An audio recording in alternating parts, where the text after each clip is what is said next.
Other consequences of Gorbachev's new thinking included the loss of Eastern Bloc states. Glasnost allowed for criticism of the system, which appeared all over the satellite states. The year 1989 signaled the end of Soviet military force in Europe. Gorbachev dismissed the Brezhnev Doctrine, abandoning military intervention and introducing the Sinatra Doctrine, allowing nations to determine their own paths. The Berlin Wall had become a symbol of the Iron Curtain and divisions in Europe.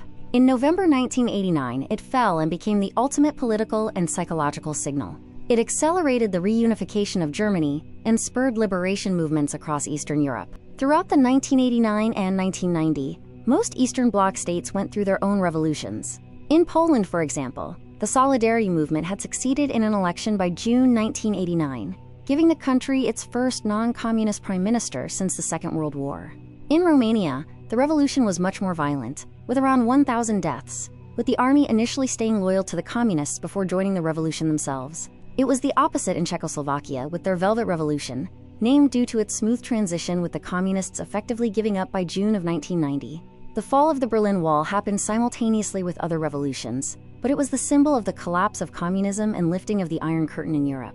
With the majority of countries undergoing revolutions and moves away from communism, the collapse of the Warsaw Pact was inevitable and happened in July 1991, which removed Moscow's military dominance. From then, Gorbachev was on borrowed time, and following a failed coup against him, key republics formed the CIS.